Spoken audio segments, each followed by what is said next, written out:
Saya cuma ngomong aja ya. Saya ini suka buah mangga gitu. Saya khotbah, saya ngomong suka cukyok, tiap hari umat itu mengirim cukyok ya. Sampai kolesterol saya naik. Jadi nggak usah langsung ngirim gitu ya. Saya cuma cerita aja gitu ya. Saya ini suka buah mangga. Maka ketika kecil kebetulan tetangga saya itu punya pohon mangga dan mangganya tuh lesat sekali ya. Mangga mana lagi ya, mangga Probolinggo, manis sekali ya. Maka ketika kecil itu ya, karena saya minta ke bapak saya, bapak saya kan pelit orangnya ya, jadi kalau minta baik-baik, sopan-sopan nggak pernah dibelikan ya. Padahal berapa sih harganya mangga itu, nggak pernah dibelikan ya. Sudahlah, akhirnya saya belajar menjadi pencuri ya. Jadi saya menjadi maling mangga ya. Saya suka sekali mencuri mangga tetangga saya ya. Dan satu kali ketahuan ya sama yang punya kebun itu, lalu dilaporkan ke bapak saya ya. Bapak saya itu seorang tentara ya, angkatan laut, dan ya karena namanya tentara ya, suka main keras ya. Jadi kalau dia marah sama saya itu nggak cukup ngomel ya, sabuknya itu, tahu sabuk tentara itu ya, ya dia hari pakai baju doreng, lalu kopel namanya ya. Nah, sabuk kopel itu bayangkan anak SD kelas 4 dipukuli pakai kopel itu, untung masih hidup ya. Coba kalau mati itu nggak jadi romo saya ini. Jadi kopelnya dilepas, lalu biasanya begitu ya, kalau marah itu saya dipukuli pakai kopel itu, kayak Ari Hanggara, tahu pernah dengar ceritanya Ari Hanggara zaman dulu itu ya, untung nggak mati gitu ya, dipukuli tiap hari gitu. Dan satu ketika yaitu bapak saya pun marah ya, karena dapat laporan dari tetangga bahwa saya ini sudah mencuri mangganya gitu. Dan bapak saya tuh malu sekali ya, apalagi bapak itu tokoh umat Katolik ya, di kampung itu tokoh umat ya, dan juga sangat disegani ya, karena ya pangkatnya lumayan tinggi ya. Masa anaknya tentara kok maling mangga ya, pasti malu ya, malu sekali. Maka ya tentu bapak saya ini marah sekali. Dan ketika saya pulang sekolah itu ya, besoknya ya, karena besoknya baru dilapori tetangga, besoknya itu saya pulang dari sekolah, masih kelas 4 SD saya. Nah, saya lihat dari kejauhan, papa saya itu sudah ngayun-ngayunkan ini, kopelnya itu sudah dimain-mainkan gini, diayun-ayunkan. Waduh, saya takut sekali gitu ya. Maka saya bilang sama adik saya juga waktu itu adik saya kelas 3 SD ya, saya kelas 4 SD, selisih setahun. Saya bilang sama adik saya, waduh, itu bapak itu sudah ngayun-ngayunkan kopel, itu pasti untuk menghajar saya. Udah, saya kabur aja. Kalau kamu aja yang pulang, saya mau minggat, mau sembunyi di mana. Mungkin sampai besok. Akhirnya saya minggat. Nah, minggat pergi, ada rumah kosong di situ ya. Saya tinggal di situ sampai malam ya. Nah, rupanya ya saya nggak kuat gitu ya, karena kelaparan saya. Ya, belum makan siang, belum makan malam, kelaparan, perut saya kerucuk-kerucuk ya. Akhirnya saya nggak kuat. Ya kira-kira jam 8 malam saya pulang ya. Saya pulang, lalu sampai di rumah, sampai di depan rumah itu saya mendengar adik saya menangis ya. Adik saya yang paling kecil itu, yang tadi saya yang pulang sekolah dengan saya ya, dia menangis ya. Saya mengintip dari balik pohon mangga gitu, pohon kesukaan saya ya. Saya mengintip dari pohon mangga gitu, dan saya mendengar apa yang dikatakan oleh adik saya ya. Adik saya itu menangis, dia merengek-rengek, "Pak, tolong maafkan Mas Erik, jangan dipukuli pakai kopel, kasihan. Tolong maafkan, Pak.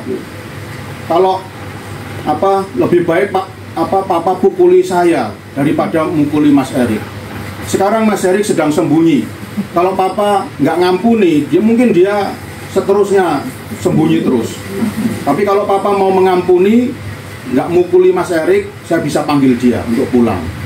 Bagaimana, Pak? Tolong diampun sambil ini saya ngomong gini kurang apa namanya? Ya, itu adegannya lebih mengharukan lagi. Ini masih terlalu garing ya. Iya. Jadi adegannya itu memilukan sekali. Adik saya itu sampai bersimpuh ya, lalu menangis, berbesmili gitu ya. Tolong Pak, ampuni Mas Erik, tolong ampuni, jangan dipukul, kasihan. Nah, bisa melihat dari kejauhan. Dan akhirnya papa saya terus sabuknya itu kopelnya dipakai. Nah itu berarti sudah aman ya.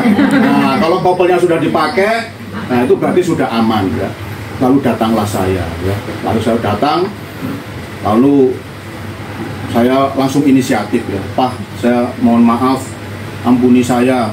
Ya memang saya mencuri mangga seperti yang dilaporkan tetangga itu. Tapi saya minta maaf, nggak akan saya ulangi lagi. Lalu apa yang terjadi? Papa saya itu langsung memeluk saya, menciumi saya. Udah masuk, papa mau bikin soto. Waduh, enak sekali. Sotonya soto Madura lagi ya. Ada empalnya lagi. Waduh, enak sekali gitu ya. Dan pada saat itulah papa saya mengampuni saya ya. Lalu relasi kami baik lagi. Ya. Dan itu semua bisa terjadi karena rengekan dari adik saya ya, karena adik saya yang merengek ya. Coba kalau adik saya nggak merengek di hadapan papa sampai berbes mili ya, nangis gerung-gerung sampai bersimpuh gitu, mungkin ya saya sudah dihajar gitu ya. Papa tetap akan menghukum saya gitu. Nah itulah ibu bapak saudara-saudari yang dikasihi oleh Tuhan, kita orang Katolik kita diajari bahwa relasi kita dengan Tuhan itu seperti apa? Seperti anak dengan bapak ya. Makanya Tuhan Yesus kan mengajari kita doa Bapa kami ya. Bapa kami yang ada di sorga ya. Bukan apa? Bukan raja kami yang ada di sorga, bukan hakim kami yang ada di sorga, bukan. Tapi Bapa kami yang ada di sorga. Jadi relasi kita dengan Tuhan itu seperti anak dengan bapak ya. Nah seperti adik saya tadi ya. Kalau kita terus tiap hari merengek ya, terus tiap hari memohon kepada Bapa kita di sorga, tidak ada satu permintaan pun yang tidak akan dikabulkan. Asal kita tiap hari merengek ya, sampai bercucuran air mata lah. Bapak Ibu ini kalau berdoa nggak sampai bercucuran air mata ya, sambil ngelirik nonton drakor gini, Salam Maria penuh rahmat Tuhan sertamu, terpujilah engkau di atas, sambil nonton Limin Ho. Ya gimana mau dikabulkan ya? Doa itu harus sampai bercucuran air mata ya, seperti adik saya tadi, jangan ngelirik drakor gitu. Gak didengarkan kalau doa seperti itu. Harus sampai bercucuran air mata, dan itu tidak ada satu permintaan pun yang tidak akan dikabulkan oleh Tuhan ya. Karena relasi kita itu seperti anak dengan bapak ya. Termasuk ketika orang yang kita cintai berpulang ya. Kalau kita setiap hari mendoakan ya, seperti ini Bapak Yohanes Baptista Suparmidi ya. Kalau putrinya siapa namanya?